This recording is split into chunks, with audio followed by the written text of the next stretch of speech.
कमेरो माटोको पहिरो भर्खरै बगिरहेछ। यहाँ नबसौँ होला। तपाईँले नचलाउनुहोस् भन्नु होइन भनेको तिमीहरू यहाँ केलाई बसेको तिमीहरू यहाँ बस्नु पाउँदैन भनेको अनि त्यतिकै बस्यो अनि त नहाँस्नु अनि जो हुने खाने मान्छेहरूका छन् त्यहाँ गएर पनि घर जलाउन सक्नुहुन्छ। हात्ती लगेर त्यसरी भित्र नमचाउने साहस छ। त्यो बिचरा चेपाङहरूलाई दुःख दिने मध्य बर्खामा सर यो हामीले कसैलाई पूर्वाग्रह र आग्रहले होइन त्यो म त एकाचोटि म त सपना जस्तो भयो अनि त्यो आफूले दुनुन्नु पारेर आगो जलाइहाल्यो अनि त्यो दिन दुखीहरूको विपन्न परिवारहरूको बिहान बेलुका चुलोमा आगो बल्ने भनेको त नेकपाको सरकार आएपछि कम्युनिस्टको सरकार आएपछि चुलोमा आगो त बलेन घरमै आगो चल्काइदिनु भयो। तपाईँलाई पिट्नु खोजेको हजुर बच्चा यही हो सुत्ने बेलामा अहिले काला आउँछ काला आउँछ भन्छ यही छोरी काला आउँछ भन्छ। तँलाई यहाँबाट गलत प्यारा पठाउन सकिने म ठाकुर होइन र तैँले सक्ने कि मैले सक्ने हेर। मलाई तपाईँसँग कुराकानी गर्दाखेरि अलि डर पनि लाग्यो। जनताको विरुद्धमा तपाईँले कुराकानी उठाउनु भयो र ती सालेका घरमा आगो लगाउनु पर्थ्यो पुलिसले ला भन्यो भने पिट्न पनि सक्छु। कुरो बुझ्नुभयो? तपाईँसँग मलाई सिरियसली डर लाग्यो। त्यो वितण्डा मचाउनु भएको छ। अब यो वितण्डालाई ढाकछोप गर्न तपाईँले सक्नुहुन्न सर। प्लिज सर प्लिज तपाईँले सक्नुहुन्न सर। यसलाई चाहनु भयो भने पनि सक्नुहुन्न किनभने सब प्रमाण हामीसँग छ। तत्कालीन फिल्डको प्रमाण हामीसँग छ सर। तपाईँले चाहिँ के गर्नुभयो? नगरपालिकाले के गर्यो? खानेकुरा तत्काल घर डढ्यो। ती कर्मचारीलाई कारबाही गर्ने ल्याकत औकात क्षमता दम तपाईँसँग छ।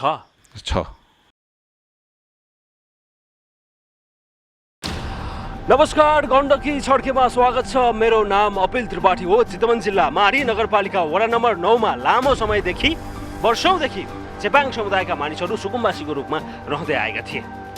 जहाँ सुकुम्बासी बस्ती छ त्यो क्षेत्रको संरक्षण गर्ने जिम्मा र दायित्व आफ्नो भएको भन्दै गएको शनिबार चितवन राष्ट्रिय निकुञ्जले ती सोझा साझा ती निमुखा ती गरिब ती विपन्न चेपाङ समुदायका मानिसहरूमाथि अत्यन्तै निर्ममतापूर्वक अत्यन्तै क्रूर र अत्यन्तै अमानवीय हरकत गरेर फर्केको छ। चितवन राष्ट्रिय निकुञ्जले ती चेपाङ समुदायको बस्तीमाथि आक्रमण गरेको छ। आक्रमणमा उत्रेको छ चितवन राष्ट्रिय निकुञ्ज जो सरकारी निकाय हो। सरकारी दादागिरी र सरकारी गुन्डागर्दी शैलीको नमुना आजको कार्यक्रममा हामी तपाईँ समक्ष पेश गर्दैछौँ। जसलाई चितवन राष्ट्रिय निकुञ्जले त्यसको संरक्षण गर्ने दायित्व हाम्रो हो, अधिकार हाम्रो हो भनेर भनिरहेको छ। त्यस्तै किसिमका जग्गाहरू चितवनमा अन्यत्र पनि छन् जहाँ पक्की संरचना बनेका छन्। उनीहरूको ध्यान त्यतातर्फ गएको छैन। उनीहरूको ध्यान ती निमुखा ती गरिब ती विपन्न ती दुखी चेपाङ समुदायका मानिसहरूतिर केन्द्रित छ। यसो हेर्दाखेरि त्यहाँका दृश्यहरू हेर्दाखेरि यस्तो लाग्छ कि अर्डर दिने मानिसको विषयमा त एकछिनपछि कुरा गरौँला। त्यसलाई कार्यान्वयन गर्न भनेर गएका मानिसहरूले ती समुदायका मानिसहरूलाई बिना कुनै विकल्प कसरी आक्रमणमा उत्रन सकेका होलान्? सरकारी हात्ती लिएर गएर घरमा कसरी आगो दन्काउन सकेका होलान्? बिचारा चेपाङ समुदायका मानिसहरू आफ्नै घर डढेको आफ्नै आँखाले ठुलो हेरेर बस्न विवश भए। जो होचो उसैको मुखमा घोचो भएको छ। सबैभन्दा पहिला चेपाङ बस्ती कस्तो छ र उनीहरू कुन किसिमको जीवनशैली बाँच्न विवश छन् र घर जलिसकेपछि डढिसकेपछि उनीहरूको अवस्था के छ भनेर बुझ्नको लागि हामी माडी नगरपालिका वार्ड नम्बर 9 मा रहेको त्यो चेपाङ बस्तीमा पुगेका छौँ। त्यो नगरपालिका भए तापनि अत्यन्तै कष्टकर बाटो छ। खोला पटक तर्नुपर्छ। पानी पर्ने बित्तिकै खोला तर्न सकिँदैन। त्यो स्थलगत रिपोर्टिङ तपाईँ समक्ष पेश गर्दैछौँ। त्यसपछि यो विषयमा अर्डर दिने निर्देशन दिने चितवन राष्ट्रिय निकुञ्जका प्रशासकसँग गम्भीरतापूर्वक जवाफ लिनु छ। माडी नगरपालिका र चितवन राष्ट्रिय निकुञ्जको बिचमा एउटा किसिमको द्वन्द्व छ। यहाँ अर्को कुरा छ, माडी नगरपालिकाका मेयरसँग पनि यो विषय वर्षौंदेखि उनलाई जानकारी भएको र आफू निर्वाचित भएर आएको 3 वर्षभन्दा बढी समय बितिसक्दाखेरि पनि उनीहरूको व्यवस्थापन गर्न किन नसकिएको भन्ने विषयमा गम्भीरतापूर्वक जवाफ लिनु छ। उनी नेकपाका नेता पनि हुन्। नेकपा सरकारमा छ। कम्युनिस्ट पार्टीको सरकार छ जो विपन्न वर्गको लागि जो गरिब निमुखाहरूको लागि लड्ने पार्टी भनेर उनीहरूले भाषण गर्ने गर्दछन्। तर आज कम्युनिस्ट सरकार सत्तामा हुँदा ती निमुखा ती गरिब विपन्न परिवारका चेपाङ समुदायको घर सरकारले चलाइरहेको छ। यस विषयमा नगरपालिकाका मेयरसँग गम्भीरतापूर्वक जवाफ लिनु छ। यसो त नगरपालिका र राष्ट्रिय निकुञ्जको बीचमा एउटा द्वन्द्व छ, तर द्वन्द्वको चपेटामा सोझा साझा चेपाङ समुदायका मानिसहरू परेका छन्। तपाईँलाई थाहा छ बाढी पहिरोको बेला छ, कैयन राजमार्गहरू अवरुद्ध छन्। पोखराबाट हामी चितवनसम्म अत्यन्तै लामो समय लगाएर थुप्रै पहिराहरूसँग जुझ्दै, थुप्रै ट्राफिक जामसँग जुझ्दै दिनरात गरेर चितवन पुगेका छौँ। त्यसपछि त्यहाँ 3 घन्टाको पैदल यात्रापछि चेपाङ समुदायमा पुगेका छौँ। अत्यन्त जोखिमपूर्ण र कठिन किसिमको यात्रा गरेर हामी अझै पोखरा फर्किसकेका छैनौँ। समयको पाबन्दीको कारण हामी बीच बाटोबाट, राजमार्गबाट, जहाँ अहिले पनि राजमार्ग अवरुद्ध छ, त्यहाँबाट अहिले हामीले यो कार्यक्रम तयार गरेर प्रसारण गर्न खोजिरहेका छौँ। सबैभन्दा पहिला हामी तपाईँलाई त्यो स्थलगत रिपोर्टिङ देखाउँछौँ। अत्यन्तै दर्दनाक, अत्यन्तै पीडादायक अवस्थामा बाँचिरहेका ती चेपाङ समुदायको बारेमा गरिएको स्थलगत रिपोर्टिङ सुरुमा प्रस्तुत गर्नेछौँ। त्यस पछाडि यो विषयमा अर्डर दिने, यो खालको क्रूरता, यो खालको दादागिरी, यो खालको गुन्डागर्दी शैलीमा उत्रने सरकारी निकायका जिम्मेवारहरूसँग गम्भीरतापूर्वक जवाफ लिनु छ। सबैभन्दा पहिला यो सामग्री हेर्नुहोस्।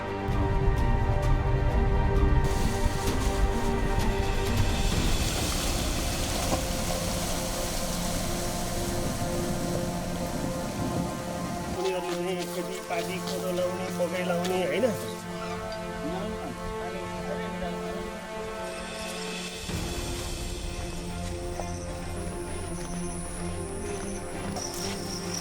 यहाँको सरकारको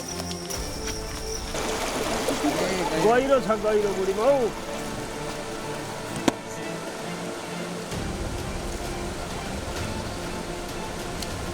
दर्शन यात्रा सहज छैन। यो कमेरो माटोको पहिरो भर्खरै बाटोमा झरेको छ।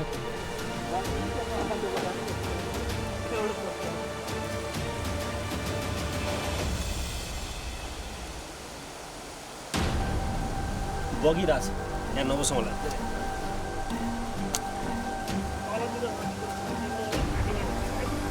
कतिपय ठाउँमा त गोरेटो बाटो नै नभएको अवस्था यहाँ रहेछ।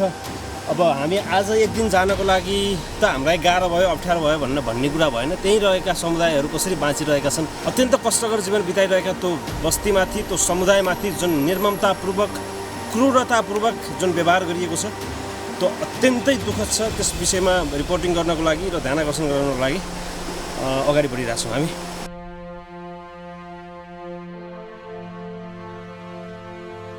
असले अत्यन्त असहज बाटोको यात्रा तय गर्दै फाइनली यो घटना भएको ठाउँ माडी नगरपालिका वडा नम्बर 9 को यो कुसुम खोला भन्ने ठाउँमा हामी आइपुगेका छौँ। कानुन कार्यान्वयन गर्ने नाममा विपन्न परिवारका समुदायका मानिसलाई सरकारी दादागिरी देखाएर घरहरू जलाएर 3वटा घरहरू जलेको भन्ने सूचना मैले प्राप्त गरेको छु। यो ठाउँमा कैयन घरका कटेराहरूमा हात्ती लगाइएको छ। मकै भित्राउने बेला भएको थियो, अन्न भित्राउने बेला भएको थियो। त्यो बेलामा मकैबारीमा ल्याएर हात्ती, आधा दर्जन जति हात्ती ल्याएर मकैबारीमा दौडाइएको छ। आफ्नै घर जलेको आफ्नै आँखाले ठुलो हेरेर बस्न विवश भए उनीहरूसँग म केही प्रतिक्रिया लिन चाहन्छु। यहाँ 2 जना श्रीमान श्रीमती हुनुहुन्छ जो यो घरमा रहनुहुन्थ्यो, बस्नुहुन्थ्यो, जीविका चलाइरहनु भएको थियो यो घरमा बसेर। म उहाँहरूसँग थोरै सटिकमा प्रतिक्रिया लिन चाहन्छु। दाइ नमस्ते। नमस्ते। नाम के हो तपाईँको? दिपबहादुर। हजुरको चाहिँ? ए, के भएको थियो त्यो दिनमा भन्नुहोस् त। ए, के भने तपाईँलाई आएर पहिला? खाना केही नै भनेन। आयो मकै के अरे कोही लौरोले फाल्दै, कोही खुर्पाले फान्दै आयो। अनि हात्ती पनि आयो। हात्ती आयो भनेर हेरेर बस्यो। अनि आएर यहाँ दाइ बोलायो, त्यहाँ माथि दाइलाई यताको त्यो सामान निकालिदिए भनेर दाइलाई। हजुर। अनि दाइले सामान निकालिदियो। त्यो के अरे ओर्ने ओछ्याउने, तदन पकाउने भाँडा थियो। सामानहरू चाहिँ निकाल्नु भयो? तपाईँले नजलाउनुहोस् भन्नु भएन? भनेन, भनेको तिमीहरू यहाँ केलाई बसेको, तिमीहरू यहाँ बस्नु पाउँदैन भनेको अरे। अनि त बोल्नै सकेन, डराएर त्यतिकै बस्यो। अनि कोही त्यो त बारीतिर चराउनु लग्यो हात्ती, कोहीलाई चाहिँ यहाँ धकाल्नु लायो। सेनाहरू आएको थियो। अनि पहिला आगो लाथ्यो, फेरि बोलेन, आगो पानी पर्दै थियो। अनि ढकाल लिएर अनि एक ठाउँमा खर बनाएर अनि त्यो त्यही घरको खर थुतेर अनि लाइटर बालेर अनि लगायो, आगो लगायो, आगो हिँड्यो।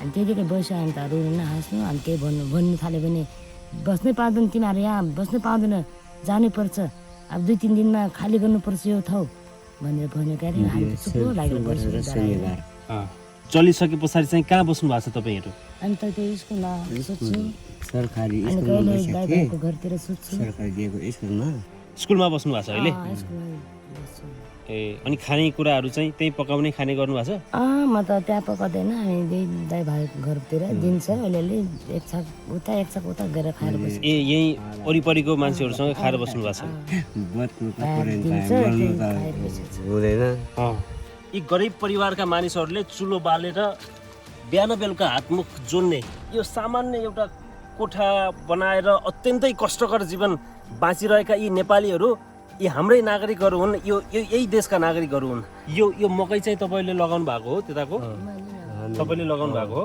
त्यो मकै चाहिँ त्यहाँ हातले लगाइदियो मकैमा लगायो त्यही दिनमा यता घर जलायो अनि त्यो मकै खान ठिक्क थियो सबै खाएको खायो कोही कुल्चीले खायो हात्ती लगायो जस त्यहाँ हात्ती सबै सादा त हात्ती पर्छ खै यो त तपाईँहरू केही भन्नु भएन यसो नगरिदिनुहोस् भनेर केही भन्नु भएन डराएर बस्नुभयो भनेको नतेर्ने त्यही तिमीहरूले कसले बस भनेको कसले रोक भनेको भने त कराइहाल्छ हामी त डराएर दाइ यहाँ तपाईँ बसेको चाहिँ कति वर्ष भयो हामी भयो हामी 22 करिबन 20 वर्ष हो 22 वर्ष क्या 22 वर्ष भयो 22 वर्ष भयो सुन यदि म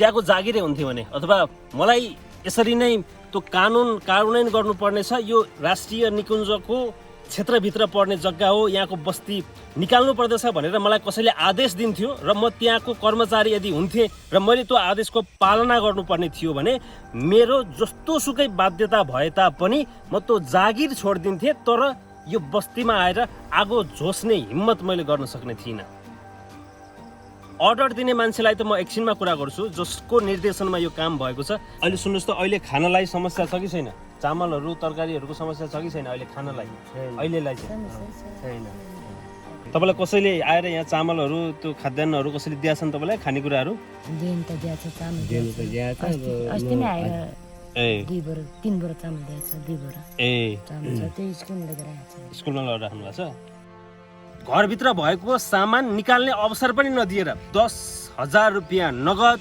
नागरिकता समेत जलाइदिए पहिले हात्तीले आएर घर भत्काए त्यसपछि जलाइदिए मेरो नाम काजमान पर्जा हो ए हजुरको छोरी हुनुहुन्छ उहाँ हजुर कान्छी छोरी यो घर तपाईँको हो हजुर गोर्याम पारेर बारी त्यही हो अनि त्यहाँदेखि 7 वटा हात्ती घुमाएको 2 छ जग्गा अनि त्यहाँ घुमायो हजुर उनीहरू आफै भन्नु त उनीहरू आफै मकैबारीमा हजुर मकैबारीमा अनि तपाईँले केही प्रतिकार गर्नु भएन यसो नगर्नुहोस् भनेर केही भन्नु भएन यहाँ आउँदा अनि मैले भनिनँ म त एकाचि म त सपना जस्तो भयो एकजना सरले भन्छ कि आगो झोस्नु पर्छ त्यो घरलाई भनिदियो अनि त्यहाँ फेरि दुनुन्नु पारेर आगो जलाइहाल्यो अनि छोराको पैसा थियो भनेर सर त्यहाँ पैसा थियो भनिदियो मैले ल अब झिक भनिदियो बिचरा अब झिक भनिदियो अनि आएर अनि यताबाट हेर सकेन उताबाट हेर सकेन ए भन्नाले त्यो आगो लाउनुभन्दा अगाडि तपाईँको सामान के छ झिक्नुहोस् भन्न पनि भनेनन् भनिन सिधै ल्याएर आगो झोसे अनि सिधै आएर 2टा हात्तीले भत्काएर जलेको हो ए पहिला हात्तीले भत्कायो अनि आगो झोसे पछिबाट आगो लाग्यो 10,000 जल्यो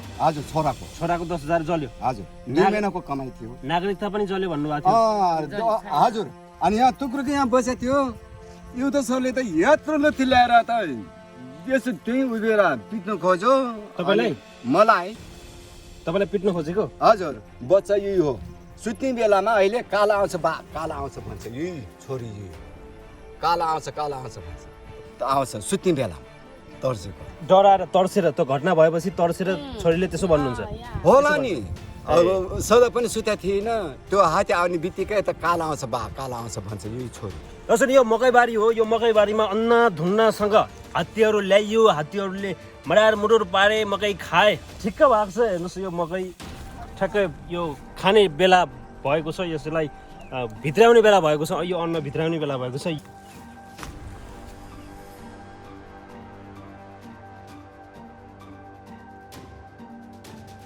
टर्च छ त्यो पनि भत्काए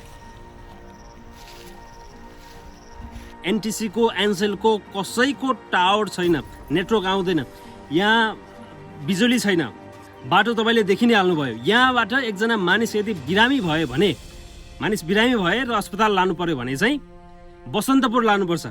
बसन्तपुर भनेको बाटो कुन किसिमको छ तपाईँ सहजै देख्नुभयो। अब अर्को कुरा के छ भने हामी यहाँसम्म आइन्जेलसम्ममा चाहिँ हामी जुन ठाउँमा गाडी राखेर यहाँसम्म आएका छौँ करिब 10-12 पटक हामीले त्यो खोला तरेका छौँ। तर एकजना मान्छे बिरामी भएर बसन्तपुर लानुपर्ने भयो र त्यो बेलामा पानी दर्किदियो भने सामान्य स्वास्थ्य उपचार समेत नपाउने अवस्थामा बाँच्न विवश यो चेपाङ समुदायका मानिसहरू जो यो देशका नागरिक भएर पनि नागरिक भएको अनुभूति गर्न पाइरहेका थिएनन्, त्यही नुनमा आएर राष्ट्रिय निकुञ्जले कानुन कार्यान्वयन गर्ने नाममा त्यो घाउमा नुन र पिरो दलेर गएको छ। जसमा यो ठाउँ माडी नगरपालिका वडा नम्बर 9 मा पर्दछ। वडा नम्बर 9 का वडाध्यक्ष हामीसँग हुनुहुन्छ शिव हरि सुवेदी। तपाईँको वडाका नागरिकहरू, यहाँ बसिरहेका नागरिकहरू खालको परिस्थितिलाई झेल्न विवश भएका छन् भन्ने कुरा थाहा पाइसके पछाडि तपाईँले चाहिँ के राहत दिनुभयो? तत्काललाई राहत, अरू कुरा पछि गरौँला। तत्काललाई खानेकुरादेखि लिएर, खानेकुरा नै भयो मुख्य कुरा चाहिँ, के दिनुभयो? होइन, मुख्य कुरामा त्यही अब सम्पर्क गरेर अहिले पनि चाहिँ जुन कोही साथीहरू आउनुभयो, ल त्यहाँ चामल सामल लैजाउँ तत्काललाई। त्यो त तपाईँ नभए पनि गर्थ्यो कि, सरकार नभए पनि मानवीयताको ख्याल गरेर केही मनकारी महानुभावहरूले यहाँ ल्याइदिनु भयो होला, छोड्नु भयो होला। त्यो चाहिँ त्यसको क्रेडिट चाहिँ सरकारले लिने हो त, स्थानीय पालिकाले तपाईँले वडाध्यक्ष भएर लिने हो? त्यो होइन। तपाईँले चाहिँ के गर्नुभयो? नगरपालिकाले के गर्यो? खानेकुरा तत्काल घर डढ्यो, खानेकुरा छैन, खानेकुरा डढे, तत्काल खान त पर्यो, के गर्नुभयो? होइन, खानेकुरामा अब कसैले ल्याउने भनेर नगरपालिकाले किनेकै छ र मैले राईटोलको विद्यालयमा 2वटा कोठा 2वटा परिवारलाई राखेर त्यहाँ चाहिँ आवश्यक सामग्री जुटाउने भनेर मैले अस्तिबाट उहाँहरूलाई नि सोध्नुहोस्, मैले उहाँहरू जानुभयो, यहाँ शनिबार आइजाने भयो, आइतबार उहाँहरू जानुभयो होइन। त्यो पैसा सहित र म खानाको व्यवस्था गर्छु, तपाईँहरूलाई अब कुसुम खोलै पुग्ने कुरा अहिले गाह्रो हुन्छ भनिसकेपछि उहाँहरू फर्केर आएपछि मैले आज 3 दिनसम्म पनि उहाँहरूलाई सामान किन्ने पसल छ, त्यहाँ गएर सामान मागे हुन्छ, पैसा तिर्नु पर्दैन त्यो खालको व्यवस्था तपाईँलाई भन्नुभएको छ? उहाँले त्यसै भन्नुभएको हो कि अध्यक्ष? त्यहाँ जाँदा मैले त्यो कुरो भनेको के अध्यक्ष यहाँ भएर डराएर भन्नुभएको हो भन्नुभएको? होइन भन्नुभएको पक्का हो? यसका अन्य विभिन्न पक्षमा माडी नगरपालिकाका मेयर ठाकुर ढकालसँग नै गम्भीरतापूर्वक जवाफ लिनुपर्ने भएकोले वडाध्यक्षसँगको संवादलाई केही छुट्याएका छौँ। यस प्रकरणको मुख्य जिम्मेवार चितवन राष्ट्रिय निकुञ्जका नाइकेसँग यसको जवाफ लिनुभन्दा अगाडि माडी नगरपालिकाका मेयरसँग केही गम्भीर सवालहरू हामीले गर्नुपर्नेछ। माडी नगरपालिकाले चेपाङ समुदायका मानिसहरूलाई यसभन्दा अगाडि केही व्यवस्थापन गरिसकेको थियो। यी मानिसहरूलाई पनि, यो समुदायका मानिसहरूलाई पनि व्यवस्थापन गर्ने तयारी हुँदै थियो भनेर नगरपालिका भन्छ। तर बिना कुनै सूचना, बिना कुनै जानकारी राष्ट्रिय निकुञ्जले आक्रमण गर्यो। यसबाट स्पष्ट के देखिन्छ भने नगरपालिका र राष्ट्रिय निकुञ्जको बीचमा द्वन्द्व छ, टकराव छ, वार छ। त्यसको चेपुवामा परेका छन् चेपाङ समुदायका मानिसहरू। त्यो वार के हो, त्यो द्वन्द्व के हो र अहिलेसम्म निर्वाचित भएर आएको मेयर साहबलाई चाहिँ त्यहाँ बस्ती छ, ती पीडित मानिसहरू छन्, ती विपन्न मानिसहरू सुकुम्बासीको रूपमा रहेका छन् भन्ने कुरा वर्षौँदेखि थाहा थियो। आफ्नो हातमा अधिकार आएको 3 वर्षभन्दा बढी समय बितिसक्दाखेरि पनि किन आज उनीहरूको व्यवस्थापन हुन सकेन र ती चेपाङ समुदायका मानिसहरूले आज यो दिन देख्न बाध्य भए, विवश भए? यस विषयमा गम्भीरतापूर्वक जवाफ लिनु छ। त्यसपछि चितवन राष्ट्रिय निकुञ्जका हाकिमसँग हामी जानेछौँ। मेयर साहब नमस्ते, स्वागत छ। हस्, धन्यवाद। प्रकरणसँग जोडेर म तपाईँलाई केही प्रश्नहरू गर्न चाहन्छु मेरै शैलीमा। चेपाङ बस्तीमा पनि म पुगेँ जहाँ आक्रमण भयो भनेर भनिएको थियो। त्यहाँको स्थानीयहरूले भनेका छन् कि यो आक्रमण चितवन राष्ट्रिय निकुञ्जका कर्मचारी सेनासहित आएर यो आक्रमण भएको, यो भौतिक हिसाबले आक्रमण भयो, हात्ती लगाइयो, खानालाई ठिक्क पारेको, भित्राउन लागेको अन्न नाश गरियो र आगो लगाएर जलाइयो। यो सत्य हो कि होइन? एकदमै सत्य हो। तपाईँहरू सम्बन्धित ठाउँमै पुगेर आउनुभएछ। जो त्यहाँ पीडितहरू हुनुहुन्छ उहाँ अहिले पनि त्यही नै हुनुहुन्छ, तपाईँहरूले भेट्नु पनि भयो। जलाइएको कुरा पनि सत्य हो? घर आगो लगाएर जलाएका हुन् त्यहाँ? एकदमै आगो लगाएर मकै 7वटा हात्ती गएका छन्। मकै पुरै चाहिँ नि अहिले अब करिब खाने बेला भएको मकैलाई चाहिँ नि पुरै ध्वस्त बनाइएको छ। अब केही घरहरू भत्काएर छोडिएको छ, 2टा घरमा आगजनी भएको छ। तपाईँ माडी नगरपालिकाको मेयर हुनुहुन्छ, एकैछिन यसलाई पनि सम्झौँला, तर तपाईँ एउटा नेकपाको जिम्मेवार नेता हुनुहुन्छ। नेकपा सरकारमा आएपछि शक्तिशाली सरकारको नेतृत्व गरिसके पछाडि दिनदुखीहरूले, विपन्न परिवारले, ती उत्पीडित समुदायहरूको बिहान बेलुका चुलोमा आगो बल्छ भनेर तपाईँहरूले भाषण पनि ठोक्नुभयो। यहाँहरू राजनीतिमा लागेको पनि त्यसैको लागि होला। भनेर भन्नुहुन्छ यहाँहरूले। तर नेकपाको शक्तिशाली सरकार पनि बन्यो, तपाईँ नेकपाको नेता अहिले माडी नगरपालिकाको मेयर हुनुहुन्छ। अनि त्यो दिन दुखीहरूको विपन्न परिवारहरूको बिहान बेलुका चुलोमा आगो बल्ने भनेको त नेकपाको सरकार आएपछि, कम्युनिस्टको सरकार आएपछि चुलोमा आगो त बलेन, घरमै आगो जन्काइदिनु भयो। हामी जनताहरूको घरको चुलोमै आगो बलाउनको लागि माडी नगरपालिका अनि त्यस पछाडिबाट प्रदेश सरकार, सङ्घीय सरकार सबै त्यो दिशातिर हामी उन्मुख छौँ। हामीले माडी नगरपालिकामा मात्रै यो वर्ष र आउँदो वर्ष गरेर 600 घर जो घरको छाना भएका परिवारहरूलाई टिनको छाना, टोयलेट अनि पछाडिबाट किचन सहितको बनाउने हाम्रो चाहिँ नि लक्ष्य छ। र यो वर्ष, यो आर्थिक वर्षमा चाहिँ हामी 300 घर बनाउँछौँ। त्यसमा हुनाले हामी त घरमा चाहिँ नि त आगो अड्गुले बालाउनु खोज्दा पनि। यो प्रश्न मैले तपाईँलाई माडी नगरपालिकाको मेयरको हैसियतले सोधेको होइन। यो प्रश्न तपाईँ नेकपाको जिम्मेवार नेता हुनुहुन्छ। तपाईँको पार्टीले, शक्तिशाली पार्टीले शक्तिशाली सरकारको नेतृत्व गरिरहेको छ। तपाईँका मन्त्री मन्त्रालयमा छन्, अनि त्यो घरमा आगो लगाएको चाहिँ कसले हुन्छ त? मैले धेरै पटक मिडियाहरूसँग भन्ने गरेको छु, अहिले हामी सरकारमा मात्रै छौँ, सत्तामा छैनौँ। सत्ता हुनको लागि सेना, प्रहरी, अदालत, कर्मचारी र सरकार सबै त्यो सरकारको माता हातमा चल्ने भएपछि मात्रै सत्ता हुन्छ। तपाईँका नेताले अदालत चलाउन थाल्ने, तपाईँका नेताले, तपाईँहरूले न्यायालय चलाउन थाल्ने भन्दाखेरि त हामी यो अर्कै खालको छलफलमा पुग्छौँ। त्यसरी त ल ठिकै छ, तपाईँकै भाषामा भन्दाखेरि हजुर मैले तपाईँले कुरा गरिहाल्नुभयो। मन्त्रालयले राष्ट्रिय निकुञ्जबाट पिच बाटो गर्ने भनेर निर्णय गर्यो, अनि त्यस पछाडिबाट त्यसलाई गर्नको लागि युनेस्कोले चाहिँ नि EIA गरिसकेपछि युनेस्कोले त्यसको सपोर्ट गरेपछि गर्ने भन्ने चाहिँ नि अहिलेको मौजुदा कानुनमा छ। अदालतमा मुद्दा पुग्यो, अदालतले चाहिँ नि तैँले चाहिँ नि पाउँदैनस्, त्यहाँ गैँडा चाहिँ नि हिँड्ने भए हुनाले पाउँदैनस् भनेर चाहिँ नि भन्ने खालको कुरो गर्यो। त्यसमा हुनाले अदालतले गर्दाखेरि त यो सरकारले गर्दाखेरि पनि त नपाउने रहेछ नि। त्यो कुरा तपाईँहरूले बुझिदिनुपर्छ पर्दैन। न्याय निरूपणको विषय अलग विषय हो, प्रशासन चलाउने विषय अलग विषय हो। होइन, न्याय निरूपणकै कुरा गर्नुहुन्छ भने जस्तै WHO ले हो कि चाहिँ नि पुरै कोरोना भएकालाई चाहिँ नि PCR टेस्ट गरेर मात्रै घर पठा भने कि अदालतले हो? मैले बुझेको WHO ले हो। अदालतले गरेको फैसलाको विषयमा तपाईँसँग बहस गर्न चाहन्न, म त्यत्रो औकात पनि राख्दिनँ। अदालतले गरेको फैसलाको विषयमा म टिका टिप्पणी पनि गर्न चाहन्न। अहिले सरकार तपाईँहरूले चलाउनुहुन्छ, यो सत्य हो। स्थानीय पालिकामा तपाईँ प्रमुख हुनुहुन्छ, मेयर हुनुहुन्छ, यो कुरा सत्य हो। तर त्यो बिचमा अर्को कुन चाहिँ छ, कुन चाहिँ तत्त्व छ त्यो बिचमा? त्यहाँ आगो लगाउनको लागि शक्तिबहादुर बस्नेत पनि आएन, केपी शर्मा ओली पनि आएन। त्यहाँ आगो लगाउनको लागि हात्तीको जाँदाखेरि कर्मचारीको नेतृत्व गरेर जाने मान्छे भोजराज पन्त हो। भोजराज पन्तलाई चाहिँ नि कसराबाट चिठी गएको छ, त्यहाँ बसोबास भएकोलाई त्यसलाई छेदविच्छेद गरेर आउनु भनिछ भनेदेखि ठिक छ, तैँले सलाई कोर नभन्ने होला, त्यहाँ प्रयोग गर भन्ने कुरो होला। त्यो चिठी छ भने रूपा खेतीलाई कारबाही हुनु पऱ्यो, नारायण रूपा खेतीलाई। विभागबाट चिठी छ भने विभागको चाहिँ प्रमुखलाई चाहिँ कारबाही हुनु पऱ्यो। मन्त्रालयबाट आएको छ भने सचिवलाई, र त्योभन्दा पनि माथिबाट मन्त्रीको सिग्नेचर छ भने मन्त्रीलाई कारबाही हुनु पऱ्यो। कसबाट आएको छ त? तपाईँले त बुझ्नुभयो होला, यत्रो प्रकरण भइसके पछाडि कहाँबाट आएको रहेछ निर्देशन? मैले बुझेकोमा लिखित रूपबाट कहीँबाट पनि छैन। अब त्यहाँ पुगेको चाहिँ नि सहायक वार्डेनको नेतृत्वमा टिम गएको छ, सहायक वार्डेनको नेतृत्वमा गएका टिमले आगजनी गरेको छ। र यो सरकारको बदनामी गराउनको लागि चाहिँ त्यो चाहिँ नि सहायक वार्डेनले काम गरेको छ। त्यस कारणले सहायक वार्डेनलाई कारबाही हुनु। एउटा सहायक वार्डेनले सरकारलाई बदनाम गराउँछ भनेर एउटा सरकारकै नुनपानी खाएको कर्मचारीले त्यत्रो औकात हैसियत राख्छ, अनि तपाईँहरू निरीह भनेर बस्नुपर्छ एउटा कर्मचारीसँग?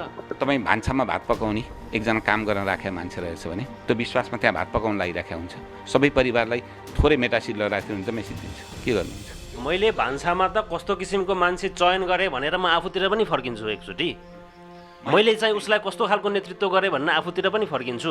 त्यो कर्मचारीलाई नेतृत्व गर्ने त्यहाँ कुनै न कुनै हिसाबले त जनप्रतिनिधि पनि छन्, मन्त्रालय छ, मन्त्रालयमा त तपाईँकै मन्त्री छन्। हरेक जिम्मेवारी दिएको ठाउँमा त्यहाँ मन्त्री पनि पुग्दैन, त्यहाँ प्रधानमन्त्री पनि पुग्दैन, त्यहाँ मेयर पनि पुग्दैन, त्यहाँ पुग्ने त्यही कर्मचारी हो। अनि नियुक्ति गर्ने कुरो भनेको उसको योग्यताको आधारमा गर्ने हो। नियत के हो भन्ने खालको कुरो त बुझिन्न। योग्यताको आधारमा उसँग चाहिँ नि पढेको डकुमेन्टको आधारमा उसले लेखेको नियुक्ति भयो, उसलाई जिम्मेवारी दिने खालको कुरोकानी भइसकेपछि दिने कुरो भयो। तर नियत के हो भन्ने खालको कुरो बुझ्न सक्नुहुन्छ? एकजना कर्मचारीको गलत नियतको कारणले गर्दाखेरि यो घटना घट्यो। अहिले एकजना कर्मचारी, फेरि नाम भनिदिनुहोस् त। भोजराज पन्त, अहिलेको त्यहाँको चाहिँ नि त्यो सेक्टरको सहायक वार्डेन भोजराज पन्त, उसले नै त्यो काम गरे।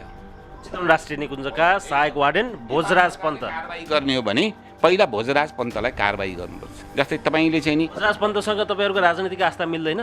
छैन, ऊ कर्मचारी हो, हामी जनप्रतिनिधि। कर्मचारीले जस्तो राजनीति कसले गर्छ र यहाँ? कर्मचारी यसको राजनीति त्यो हो भनेर भन्ने खालको कुरो गर्नुहुन्छ। राजनीति मिल्दैन भन्नुहुन्छ भने मेरो नगरपालिकाको अहिलेको चाहिँ नि प्रमुख प्रशासकीय अधिकृत मसँग विचारै नमिल्नुहुन्छ, तर सबैभन्दा बढी सल्लाह उहाँसँगै गर्छु नि तपाईँले। लगभग मैले कुरा बुझेँ। तपाईँले एउटा मुख्य कुरा अहिलेसम्मको छलफलमा मुख्य कुरा एउटा के भन्नुभएको छ भने एकजना चितवन राष्ट्रिय निकुञ्जका गलत नियत भएका सरकारलाई बदनाम गराउने नियतले त्यहाँका सहायक वार्डेनले गरेको हरकत हो यो, त्यो त्यहाँको अफिसियल निर्णय पनि होइन भन्ने तपाईँले मुख्य कुरा यही बताउनु भयो नि त हजुर? अब म नगरपालिकातिर फर्किन चाहन्छु। यदि नगरपालिकाले त्यो चेपाङ बस्तीलाई समयमा, उनीहरू त तपाईँले भन्नुभयो 53 सालदेखि त्यहाँ बसिरहेको छन्, तपाईँहरू आएको 3 वर्ष भइसक्यो, त्यो बिचमा तपाईँहरूले यदि व्यवस्थापन गर्न सकेको भए, यो कुरा त तपाईँलाई 3 वर्षदेखि थाहा भएको कुरा होइन, तपाईँ त यहाँ बसेर राजनीति गर्ने मान्छे, 53 सालदेखि नै थाहा छ तपाईँलाई। तपाईँ त पोजिसनमा पुगिसके पछाडि त्यो व्यवस्थापन तपाईँले गरिदिइसकेको भए आज आफ्नै घर जलेको विवश भएर आफ्नै आँखाले ठुलो ठुलो हेरेर रोएर बस्न बाध्य हुन्थेनन् नि। नगरपालिकाको एउटा मेयरले नगरपालिकामा आउने बजेटले अहिले भइरहेको मौजुदा कानुनले त्यो सबै कुरो गर्न भ्याउँछ? तपाईँले कति बुझ्नु भएको छ? हामीसँग न त बजेटले भ्याउँछ, न त सम्पूर्ण अधिकारको हिसाब किताबबाट हामीले भ्याउँछ। सम्पूर्ण चिजले हामी भ्याउँदैनौँ, तर हामी त्यसको सुरुवाती गरेका छौँ। तपाईँले देख्नुभयो, हामी त लडिराखेका थियौँ। अब अहिले के भयो त भन्दा नगरपालिकाले तल ल्याइराखेको छ, यिनीहरूलाई यो बेलामा गऱ्यो भने नगरपालिका पनि चुप्लाउन सक्ला भन्ने चाहिँ नि आँट भयो, एउटा खालको कुरो। दोस्रो के भयो त भन्दा नगरपालिकाले चाहिँ नि जुन खालको काम गरिराखेको छ यसलाई अहिले त्यहाँको चाहिँ नि सहायक वार्डेनले त धेरै ठाउँमै चाहिँ नि भन्नुभएको मैले नि सुनेको छु। यहाँ माडीको मेयरका दादागिरी कति दिन चल्छन् भनेर भन्नुभएको थियो। मेरो दादागिरी म तपाईँहरूकै अगाडि भन्नुपर्दा म प्रहरीले पक्रेर लिएर गएर एसपीले मलाई पिट्न लाउँदा पहिलोपटक उसको पटक गाडा चाहिँ नि गालामा हिर्काएर अनि म चाहिँ नि पिटाइ खाएर 3 दिनसम्म बेहोस भएको थिएँ। मैले पिटाइ नै खान्छ भने यो साले गधालाई किन पिट्न? यो कुरा मैले बुझिनँ, फेरि भन्नुहोस् त। म चाहिँ नि अहिले मेरो आफ्नो चाहिँ नि जनताप्रतिको चाहिँ नि एउटा सद्भावको कुरो गर्नुहुन्छ भने मैले कुनै एउटा कर्मचारी अथवा कुनैलाई चाहिँ नि उ गरेर जी हजुर भन्ने चलन छैन मेरो। यो बिचमा तपाईँको र ती सहायक वार्डेनको केही लफडा छ पर्सनल्ली? यो त यस्तो पो आयो त तपाईँको कुराले त? केही पनि छैन, मैले त्यो उहाँसँग कुनै सम्बन्धै छैन। तपाईँले कुराकानी गर्नुभयो, अहिले चाहिँ नि यहाँबाट गएको वेदप्रसाद ढकाल, ऊ पनि ढकाल स्याङ्जेको हो, मेरै दाजुभाइ हो, विचार मैले सँगै भोट हाल्ने मान्छे हो, यहाँ आएर प्रचार पनि गरे हो। तर यही राष्ट्रिय निकुञ्जको एउटा इस्युमा चाहिँ मैले उसलाई भनेको थिएँ, तँलाई यहाँबाट गलत त्याएर पठाउन सकिने म ठाकुर होइन र तैँले सक्ने कि मैले सक्ने हेर भनेर भनिसकेपछि यो फोन राख, तँलाई एकछिन पछाडि फोन गर्न लगाउँछु भनेर भनिसकेपछि मैले माथि फोन गरेर त्यहीँ बाटो बनाउँथ्यो, उसले हुन्न भनेको थियो। मैले माथि फोन गरेर डिजीलाई फोन गरिसकेपछि डिजीले चाहिँ मेयर साहब म भनिदिइहाल्छु भनिसकेपछि भोलिपल्ट गरेको थियो। तपाईँको यो भाषा अलि दादागिरी शैलीको हो कि अलिक कडा शैलीको मात्रै भनेर बुझ्ने हो? जनताको हितको लागि मेरो दादागिरी शैलीको हो, न्यायको लागि मेरो दादागिरी शैलीको हो। तर कसैले अन्याय गर्न खोज्छ भने त्योसँग म दम्न चाहन्छु। मैले अहिले तपाईँलाई भन्नुपर्दा भोलि त्यहाँ चेपाङहरूको घर बनाउन अहिलेसम्म रोकिया छ नि, पर्सिदेखि गएर बस्दाखेरि त्यो चाहिँ नि बनाउन फेरि राष्ट्रिय निकुञ्ज आयो भने मलाई गोली हान, तर यहाँ रोक्न पाउनुहोस् भनेर भन्छु। कतिजना जनताले मलाई साथ दिनुहुन्छ त्यो थाहा छैन। मैले गोली खानु पऱ्यो भने पनि त्यहाँ आएर बस्यो भने त्यही कसारामा मलाई लिएर गएर थुनेको थियो। मलाई हान्न आउने त्यो चाहिँ यत्रो लट्ठी लिएर हान्न आएको थियो युद्धकालीन अवस्थामा, मलाई पक्रेर केही खोसेर पहिला त्यसलाई हिर्काएपछि अनि मैले पिटाइ खाएँ क्या मैले। किनकि मैले पिट्नु छ त यो साले गधालाई मैले किन चाहिँ नि पहिला हजुरी भनेर भन्ने मेरो त्यो हो। मेरो साहब मलाई तपाईँसँग कुराकानी गर्दाखेरि अलि डर पनि लाग्यो। म ढुक्क बारे प्रश्न गर्दा हुन्छ नि होइन, मलाई एकचोटि अलि विश्वस्त बनाइदिनुहोस्। एकदम तपाईँ ढुक्क हुनुहोस्, किनकि तपाईँलाई मेरो छोरालाई भन्दा बढी माया गर्छु मैले। ढुक्क हुनुहोस्, तपाईँ रिसाएर मलाई पिट्नु भयो भने पनि म तपाईँलाई पिट्दिनँ। मैले बोल्ने कुरामा केही गल्ती गरेर हो कि पत्रकारले मलाई गालामा पिट्नुभयो भन्नु म यतातिर फर्छु तपाईँलाई छुन्नु। तर जनताको विरुद्धमा तपाईँले कुराकानी उठाउनु भयो र ती सालेहरूका घरमा आगो लगाउनु पर्थ्यो, पुलिसले ला भन्यो भने पिट्न पनि सक्छु। कुरो बुझ्नुभयो नि? मलाई सिरियसली डर लाग्यो, तपाईँसँग मलाई सिरियसली डर लाग्यो। म यो कुराकानी अब छोटो गर्छु। त्यसो भए रातको समय पनि छ, म तपाईँको निवासमा आइरहेको छु। घरमै बस्न लगाउँछु नि मैले, तपाईँहरू बस्ने, म कुखुरा लिएर आउँछु, काट्ने खाने आरामसँग यहीँ बस्ने नि त, रिल्याक्स गरौँ न, कहाँ मैले गर्छु र? होइन, मैले अलिकति मजाक गरेको। मेरो साहब जो आज आफ्नै घर त्यो सानो जीविका चलाउनको लागि उनीहरूले निर्वाहमुखी जुन घर बनाएका थिए त्यो चलिरहेको राज्यले जलाएको हेरेर बस्न विवश भएका मानिसहरूसँग हामीले भन्यौँ नगरपालिकाले तपाईँहरूलाई व्यवस्थापन गर्दैछ, तपाईँहरूलाई पनि थाहा छ, तपाईँहरू जान तयार हुन्छ कि हुनुहुन्न तल, तपाईँहरू तल जानुपर्छ, अब यहाँ यसरी फेरि आउँछन् तिनीहरू, फेरि आक्रमण हुन्छ भन्नु भन्दाखेरि चाहिँ हामी त्यसरी गुजारा चलाउन सक्दैनौँ। हामी यत्रो ठाउँमा अहिले बसिरहेका छौँ, त्यहाँ गएर यति जग्गा लिएर बसेर हाम्रो गुजारा चल्दैन, त्यहाँ गएर बसेर मात्रै हुँदैन भन्ने कुरा छ। सार्ने कुरा र एउटा छानो हालिदिने कुरा मुख्य कुरा भएन मेरो साहब। यहाँ चाहिँ उनीहरूको दैनिकी कसरी चलाइदिने भन्ने कुरा हो। हामीले उहाँहरूलाई व्यावसायिक हिसाब किताबले एउटा अगाडि बढाउने किसिमले सोचेका छौँ। जहाँ चाहिँ नि हामी चेपाङ नमुना बस्ती बनाउँछौँ, त्यहाँ उहाँहरूलाई बुङ्गुर बाख्रा सामूहिक रूपबाट फर्म बनाएर पाल्नको लागि हामी चाहिँ नि त्यसलाई हामी उपलब्ध गराउँछौँ, उहाँहरूलाई पाल्न लगाउँछौँ। त्यसको नजिकै हामी माछा पोखरीहरू खनेर माछा पोखरी हामीले खनिन्छौँ नगरपालिकाले, त्यसको उहाँहरूले चाहिँ नि व्यवस्थापन गर्नुहुन्छ, त्यहाँबाट उहाँहरूले आयस्ता लिनुहुन्छ। त्यसरी त्यो बाहेक अरू रोजगारको हिसाब किताबले आफ्नो तरिकाले गर्नुहुन्छ। त्यो किसिमले हामीले उहाँहरूको जीवन स्तर नै परिवर्तन हुने गरेर त्यो 2 वर्ष पछाडि आउनुभयो भने उहाँले साँच्चै नगरपालिकाले हामीलाई यो खालको एउटा चाहिँ नि व्यवस्थापन गरिदिएको छ, यसरी हामी बाँचेका छौँ भनेर उहाँहरूले भन्न सक्नुहुन्छ। हामीले त्यही भन्नुको लागि उहाँहरूलाई हामीले तल लिएर आएर राखेर व्यवस्थित तरिकाले अगाडि बढाउनु। त्यसको हामी प्रतीक्षामा छौँ। मेरो अन्तिममा एउटा मात्रै जिज्ञासा छ। अब एकजना भोजराज पन्त नाम गरेका सहायक वार्डेनको हरकतले गर्दाखेरि यो आक्रमण भएको हो र उनले चाहिँ माडीमा यहाँको मेयरको दादागिरी कतिन्जेल चल्दो रहेछ हेर्छु म पनि भनेर हिँड्दै गरेको मैले थाहा छ, मैले बुझेको छु भनेर तपाईँले भन्नुभयो र सिङ्गो सरकारलाई बदनामी गराउनको लागि गरेको हरकत हो भनेर तपाईँले आरोप लगाइरहनु भएको छ। तपाईँको कुरालाई यदि सत्य मान्ने हो भने बदनियत राख्ने, त्यो कुनियत राख्ने ती कर्मचारी यदि हुन् भने र चेपाङ बस्तीमा तपाईँले भनेको जस्तै उनकै प्लानमा त्यसरी नै नियोजित हिसाबले आक्रमण भएको हो भने ती कर्मचारीलाई कारबाही गर्ने ल्याकत, औकात, क्षमता, दम तपाईँसँग छ, तपाईँको पार्टीसँग छ? त्यो दम चाहिँ नि हुनुपर्छ, छ पार्टीसँग। अहिले छानबिनको लागि मन्त्रालयबाट एउटा टोली खटिसकेको छ, उहाँहरू पारी आइसक्नु भएको छ। मन्त्रालयले त्यसको बारेमा चाहिँ नि भोजराज पन्थीको बारेमा चाहिँ नि छानबिन गर्नको लागि, यहाँको नारायण रूपा खेतीको बारेमा छानबिन गर्नको लागि आएको छ। सहायक वार्डेनलाई कारबाही नै गर्ने हो भन्ने कुरामा तपाईँहरू निश्चिन्त हुनुहुन्छ? तपाईँहरूले एउटा निर्णय गरि नै सक्नु भएको छ भने त्यो छानबिनको नाटक फेरि किन गर्नु पर्यो? त्यो माथि निर्णय छैन, मैले निर्णय गरेँ। मेरो व्यक्तिगत मलाई गलत पनि हुनसक्छ, उसले एकदम राम्रो गरे हुनसक्छ, भोलि छानबिन गर्दाखेरि ऊ एकदम निर्दोष हुनसक्छ, अनि त्यस पछाडिबाट म दोषी हुन सक्ला। मेयरले चाहिँ नि आरोप लगायो भने म कारबाही सहनु पर्ला, तर मलाई लागेको चिज त भन्न पाउनु पऱ्यो नि। एउटा चेपाङको घर जल्या छ, चाहिँ नि खेत जोतेर लिएर आएको 10,000 रुपियाँ दाम जल्या छ होइन, उसको घरमा खानेकुरो जल्या छ। त्यो जलाइराखेका ठाउँमा अनि त्यही मान्छेको नेतृत्वमा गएर आगो लगाइया छ, ऊ पनि हात्तीमा सँगै गएको छ। अनि त्यहाँ चाहिँ नि अब मैले त्यो माउतेरको सलाई गरेको थिएँ भनेर भन्ने, त्यसो भए हुनाले उसैबाट भएको मलाई एकदमै ढुक्कसँग, त्यो कारणले गर्दाखेरि मैले उसैले हो भनेर भन्नु पऱ्यो नि मैले। हस् मेरो साहब, तपाईँको यो महत्त्वपूर्ण समय र संवादको लागि धेरै धन्यवाद छ। हस् धन्यवाद। तपाईँहरू पनि पोखरादेखिबाट आएर कुसुम खोलाका चेपाङहरू अहिले मर्माहित भएर बसेका छन्, त्यो ठाउँमा समेत पुगेर अब मलाई अलि रातो पिरो चाहिँ नि बनाउनु पनि खोज्नु भएको थियो, तर म रातो पिरो पनि हुन्छु र सेलाउनु पनि सायद धेरै चाँडै सेलाउँछु। मैले भनिहालेँ, म धेरै पटक दोहोऱ्याएर भन्छु कि अन्यायको विरुद्धमा आफू मर्न परे पनि त्यसको चाहिँ ढाकछोप गर्ने पक्षमा छैन। अब कार्यक्रमको अत्यन्तै महत्त्वपूर्ण समयमा हामी प्रवेश गरेका छौँ।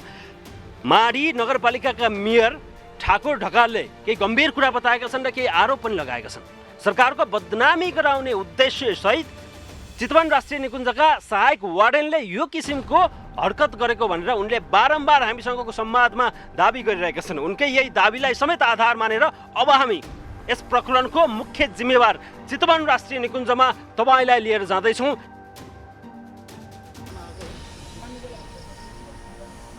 हात्ती लगेर बितन्डा मचाउने र गरिबका निमुखा जनताको घरमा आगो सल्काउने को हो, किन हो, पाइन्छ भन्ने प्रश्न गर्नको लागि चितवन राष्ट्रिय निकुञ्जको कार्यालयमा हामी आइपुगेका छौँ। यहाँका वार्डेनलाई हामी भेट्छौँ र सहायक वार्डेन त्यसमा संलग्न, प्रत्यक्ष संलग्न चाहिँ सहायक वार्डेन भएको जानकारी हामीलाई प्राप्त भएको छ। सहायक वार्डेनलाई पनि भेट्नु छ।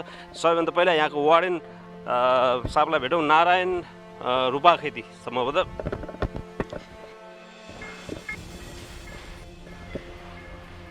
दर्शन यो प्रशासन शाखा छ, प्रशासन शाखाबाट चाहिँ जानकारी के प्राप्त भयो भने हामीले भोजराज पन्त सायद भोजराज पन्त यहाँको सहायक वार्डेनले नै त्यो वितण्डामा चाहेको आगो सल्काएको त्यसको नेतृत्व उहाँले गरेको भन्ने जानकारी जुन हामीलाई प्राप्त भएको छ। यस विषयमा उहाँसँग गम्भीरतापूर्वक जवाफ लिनुपर्ने थियो, तर उहाँ चाहिँ यहाँ नभएको जानकारी प्राप्त भयो। उहाँलाई हामी फोन गरौँला। प्रशासनबाट चाहिँ उहाँ अहिले यो कार्यालयमा अहिले नरहेको तर यतै आसपासमा रहेको भन्ने जानकारी प्राप्त भएको छ। भोजराज पन्तलाई म टेलिफोन सम्पर्क गरिरहेको छु। हेरौँ,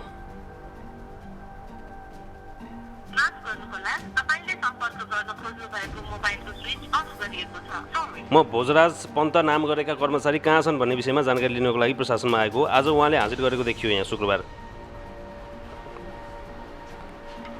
उहाँको हाजिर छ। यतापट्टि उहाँले बिदा पनि माग गर्नुभएको रहेछ। मतलब 11 गतिबाट लागु हुने गरेर उहाँले 6 दिनको लागि बिदा माग गर्नुभएको छ, तर स्वीकृत भएको छैन। यहाँ प्रशासन हेर्ने कर्मचारी हुनुहुन्छ, कहाँ हुनुहुन्छ भोजराज ठ्याक्कै आज थाहा भएन सर। प्रशासनको मान्छे थाहा हुनुपर्ने होइन? हुनुपर्ने, तर आज के मलाई जानकारी नगरे अब थाहा भएन सर। हाजिर गर्नुभएको छ अनि फेरि कहाँ हुनुहुन्छ भनेर कसलाई सोध्ने त? खोइ मैले त आज सरलाई देखेँ नि छैन सर। छैन। हिजो हुनुहुन्थ्यो, हिजो अस्ति हुनुहुन्थ्यो। दर्शक हामीसँग हुनुहुन्छ चितवन राष्ट्रिय निकुञ्जका वार्डेन नारायण रूपाखेती सर, नमस्ते, स्वागत छ। धन्यवाद। चेपाङ समुदाय जो अत्यन्तै कष्टकर जीवन बिताउन बाध्य भएको त्यो समुदाय जसलाई कसरी व्यवस्थापन गर्ने होला भनेर राज्य पनि एकातिर लागिरहेको सन्दर्भमा, नगरपालिका समेत त्यसको तयारी गरिरहेको सन्दर्भमा यो बीचको बर्खामा गएर हात्ती लगेर घर जलाएर वितण्डा मचाउनु पर्ने के खालको तरिका हो सर यो? तपाईँले सोध्नुभएको प्रश्न चाहिँ अब त्यस्तो होइन। पहिला धेरै मान्छे हुँदाखेरि मान्छेको अलिकति स्ट्रेन्थ पुग्थ्यो र वन्यजन्तुको विचरण आफैमा पनि फेरि यो संवेदनशील क्षेत्र र अन्तर्सीमा वारपारमा नेपालको चितवन राष्ट्रिय निकुञ्ज र हाम्रो छिमेकी राष्ट्र भारतको वाल्मिकी टाइगर रिजर्भ हामी सिमानामा छौँ र यो वन्यजन्तुको वारपार गर्ने जैविक मार्ग पनि हो। र अहिलेको जुन यो हात्ती लगाउने प्रसङ्ग उठाइहाल्नुभयो त्यस्तो भएको होइन। फड्के कमाएर जसले बिघौँ यता तल सुरक्षित बसोबास बसेर माथि गएर फड्के कमाउनु भएको छ, त्यो अघि मैले भनेका कुरालाई निराकरण गर्नलाई बाली बढी लगाइदिँदाखेरि त्यहाँ बसेका 10 परिवार पनि जोखिममा पर्ने भएको हुनाले उहाँहरूले फड्के कुरालाई बनाएका झुब्रा झाप्रीहरू 11वटा चाहिँ हामीले हटाइदिएको हो। तपाईँले बनेअनुसार नै त्यो कार्यान्वयन गर्नुपर्ने भएर तपाईँले नियमअनुसार नै त्यो गर्नुभएको होला, तर एउटा सामान्य मानवीयताको कुरा त हुन्छ नि सर। तपाईँको मन कसरी मानेको? गएर घर जलाऊ, हात्ती लगाएर त्यो अन्न जुन भित्र्याउने बेला भएको छ त्यो नलगाउन दिएको भए हुन्थ्यो नि। त्यो लगाएको छन् भन्ने कुरा थाहा थियो। त्यो मकै लगाएको मकैलाई जब ठ्याक्कै टिप्ने बेला र मुखमा हाल्ने बेला भएको बेलामा हात्ती लगेर त्यहाँ वितण्डा मचाउने थोरै मानवीयताको कुरा हुँदैन सर?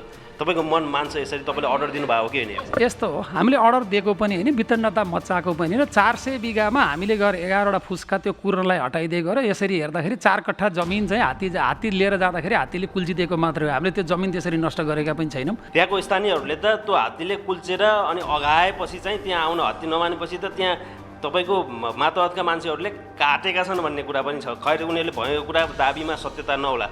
घर डढाउनु पर्ने आवश्यकता के थियो सर? जलाउनु पर्ने आवश्यकता के? घर जलाएको पनि होइन, डढाएको पनि होइन। उहाँहरू बसोबास गरिरहनु भएको 10 घर परिवार त्यहाँ सुरक्षित हुनुहुन्छ, हो त्यस्तो भएको होइन। उहाँ घर जलेको छ सर? सर प्लिज सर, घर जलाइएको छ। हामी फिल्डमा पुगेर आएका छौँ। घर जल्दै गर्दाको भिडियो म देखाउँ तपाईँलाई? होइन, यस्तो महिला प्रश्न पार्ने मलाई सञ्जालमा आएको भिडियो होइन सर। म घर जल्दै गर्दाखेरिको भिडियो देखाउँछु तपाईँलाई। प्रश्न पार्ने हो दिनुहोस्। अब त्यो कुन एपार्चर कति रेजुलेसनबाट गऱ्यो त्यो 2टा चाहिँ त्यसमा अब त्यो के अरे आगो भएको देखिन्छ होइन। मैले पनि त्यसलाई फिल्ड भेरिफाई गर्दैछु, तर उहाँहरू बस्नुभएको घर त्यसरी चाहिँ भौतिक सम्पत्ति क्षति हुने गरी त्यस्तो भएको चाहिँ होइन। अब त्यसलाई पनि सम्पत्ति क्षति भएन सर। उहाँहरू बस्ने गरेको घर जहाँ त्यो जो सुरुको घर छ जहाँ अहिले 10,000 रुपियाँ समेत जलेको र नागरिकता समेत जलेको र त्यसलाई बाहिर ल्याउने समेत अवसर नदिएको भन्ने कुरा छ सर। यो कुरा उनीहरूले मात्रै दाबी गरिरहेका छैनन्, सम्बन्धित पालिकाको मेयरले बताइरहेका छन् सर। यस्तो हो, त्यो के अरे उहाँहरू बसेको थाई बसोबास भएको 10 घर परिवारको हामीले त्यो चलाएकै होइनौँ होइन। अब यसलाई भेरिफाई गर्दा हुन्छ। हामीले पनि भेरिफाई गर्नलाई फिल्डमा पठाएका छौँ। आगो कसरी लाग्यो त? उनीहरू आफैले लगाए सर? त्यसो भए आगो त्यो म त्यसरी भन्न सक्दिनँ। अहिले फिल्डमा भेरिफाई गर्ने काम भइराखेको छ र भौतिक क्षति हामी चाहिँ यो मानव संवेदनशीलतालाई हामी एकदमै चाहिँ कन्सियस पनि छ। अब तपाईँको धेरै समय लिन्न, त्यो अर्डर तपाईँले दिएको हो कि होइन? त्यो अर्डर दिएको होइन। अर्डर नभइकन कसले त्यहाँ त्यसो गरे? त्यसको लागि हामी भेरिफाई गर्दैछौँ। यसमा हामी भेरिफाई गर्छौँ। अर्डर बिना त्यो हुन्छ? हुँदैन त्यो हुनै हुँदैन त्यो हात्ती लगेर कुल्चाउने बाली नष्ट गर्ने भन्ने भएको हो कि होइन जलाउने भएको हो कि होइन जलाउने कुरो भएको होइन तपाईँको कर्मचारीमा समस्या छ सर तपाईँको मातात्मक निकायहरूमा समस्या छ तपाईँको अर्डर बिना घर जलाइएको छ तपाईँको अर्डर बिना लगेर त्यहाँ हात्ती लगेर वितण्डा मचाइएको छ यो कुरा सत्य हो सर मसँग भिडियो छ स्पष्ट म तपाईँलाई देखाउँछु कुनै पनि बेलामा होइन त्यस्तो वितण्ड त होइन अब हात्ती जाँदाखेरि सामान्य ठुला पाइला भएको हुनाले अलिकति क्षति भयो होला त्यो स्वाभाविक हो तर हाम्रो उद्देश्य चाहिँ त्यसरी तहस नहस गर्ने अथवा गर्ने त्यहाँ बसिरहेको मान्छेलाई त्यसरी धपाउने यो यस्तो यो विषम परिस्थितिमा हाम्रो इन्टेन्सन चाहिँ होइन त्यो क्षेत्र जहाँ तपाईँहरूले जुन वितण्डा मचाउनु भयो भनेर मैले दाबी गरिरहेको छु तपाईँले अस्वीकार गर्दै आइरहनु भएको छ त्यो क्षेत्र जस्तै वनबुट्यान भएको क्षेत्र त्यस नगरपालिकामा अन्य क्षेत्रहरूमा पनि छन् जो हुने खाने मान्छेहरूका छन् त्यहाँ गएर पनि घर जलाउन सक्नुहुन्छ हात्ती लगेर त्यसरी वितण्डा मचाउने साहस छ त्यो बिचरा चेपाङहरूलाई दुःख दिने मन्त्री बर्खामा सर यो हामीले कसैलाई पूर्वाग्रह र आग्रहले होइन त्यो यो परिस्थितिजन्य कुरा हो त्यसले गर्दाखेरि यो अन्तकोलाई यो कुरालाई जेनरलाइज गर्न मिल्दैन र हामी मानव अधिकारको र उहाँहरूको बाँच्न पाउने अधिकारको बारेमा हामी यो चितवन राष्ट्रिय निकुञ्जको मध्यवर्ती क्षेत्रको जैव विविधता संरक्षण कार्यमा चाहिँ हामी संवेदनशील छौँ र त्यो खलल हुनु पनि हुँदैन हनन हामी गर्दा सामान्य निकुञ्जबाट कमजोरी भएको हो कि होइन सर अब यसलाई हामी पनि छानबिन गर्दैछौँ काम गर्ने सिलसिला इम्प्लिमेन्ट गर्दाखेरि हुन सक्ला त्यसको लागि चाहिँ हामी छानबिन गर्दैछौँ त्यहाँ जाँदाखेरि शनिबार कसको नेतृत्वमा गइएको थियो सेक्टर हाम्रो अब हामी त यहाँ हेडक्वार्टरमा बस्छौँ सेक्टरले समन्वय गरेर सेक्टरबाटै गएको हौँ सहायक वार्डेन भोजराज पन्तको नेतृत्व थियो कि थिएन सर भोजराज पन्त त्यो काममा संलग्न हुनुहुन्थ्यो भोजराज पन्त फिल्डमा हुनुहुन्थ्यो उहाँ त एकदम हामीले जिम्मेवार मान्छे अधिकृत स्तरको जिम्मेवार मान्छे पठायो एट लास्ट मेरो एउटा मात्रै क्वेसन छ त्यो भनेको के भने तपाईँको मातहतको कर्मचारी भोजराज पन्त सहायक वार्डेन त्यहाँ सहभागी हुनुहुन्छ उहाँ फिल्डमा हुनुहुन्छ भन्ने कुरा तपाईँले स्वीकार गर्नुभएको छ र तपाईँले यो पनि स्वीकार गर्नुभएको छ कि आगो लगाउने र हात्ती लगेर वितण्डा मचाउने मैले कुनै निर्देशन दिएको छैन भनेर तपाईँले बताउनु भएको छ यो बिचमा कनेक्सन के हो सर यो बिचको कुरा के हो सर यो अलिकति स्पष्ट बनाइदिनुहोस् प्लिज तपाईँले अर्डर दिनुभएको छैन तर तपाईँको मातहतको कर्मचारीले त्यहाँ गएर त्यो वितण्डा मचाउनु भएको छ अब यो वितण्डालाई ढाकछोप गर्न तपाईँले सक्नुहुन्न सर प्लिज तपाईँले सक्नुहुन्न सर यसलाई चाहनु भयो भने पनि सक्नुहुन्न किनभने सब प्रमाण हामीसँग छ तत्कालीन फिल्डको प्रमाण हामीसँग छ सर यस्तो छ यो एउटा उद्देश्य प्राप्तिको लागि हामीसँग दुईवटा निकाय छ हामी चितवन राष्ट्रिय निकुञ्जका कर्मचारी छौँ र त्यसपछि आएर नेपाली सेना पनि सँगसँगै हो यो जैव विविधता संरक्षण कार्यमा हाम्रो जोइन्ट इफोर्ट हुन्छ जहिले पनि त्यो लफडा हुँदैन यो चाहिँ हाम्रो जोइन्ट इफोर्ट हो यो हामीले चाहिँ सँगै मिलेर काम गर्छौँ कहिलेकाहीँ मानवीय अब यो ह्युमन इररहरू हुन्छ नि ह्युमन इरर पनि हुन सक्ने भएको हुनाले अब त्यो ह्युमन इररहरूलाई चाहिँ भइहालेको रहेछ भने पनि त्यसलाई करेक्सन चाहिँ आउने दिनहरूमा करेक्सन गरौँ ह्युमन इरर भएको हो हुनसक्छ अब हामी यसलाई भेरिफाई गर्दैछौँ सम्बन्धित कर्मचारीलाई कारबाही हुन्छ भेरिफाई गरौँ त्यस्तो रहेछ उहाँले चाहिँ पदीय आचरण पुरा नगरेको यसमा चाहिँ अब हामी छानबिन त गर्नुपर्छ नि मन्त्रालयबाट छानबिनको लागि टोली आउँदैछ आउने क्रममा हुनुहुन्छ क्या अरे हामीभन्दा माथिल्लो तहले यो कुरालाई भेरिफाई गरिदियो भने हामीले गरेका कामहरू चाहिँ सही थिए कि बेसै थिए भने हामीलाई पनि एउटा ढुक्क हुने र मार्गनिर्देशन हुने आधार चाहिँ बन्छ गएको शनिबारको यो घटनामा आवश्यक छानबिन गर्नुपर्ने भन्दै तालुक मन्त्रालय वन मन्त्रालयले चितवन राष्ट्रिय निकुञ्जमा छानबिनको लागि टोली गठन गरेर पठाइसकेको छ छानबिनको निष्कर्ष हेरौँ र दोषीलाई कारवाही भएको हेर्नको लागि हामी सबैजना उत्सुक छौँ गण्डकी छड्के आजको लागि यति नै अबको हाम्रो अर्को हप्ताको कार्यक्रम हेर्न नभुल्नुहोला गण्डकी टेलिभिजन हेर्दै गर्नुहोस् म लगायत सम्पूर्ण टिमलाई बिदा दिनुहोस् नमस्कार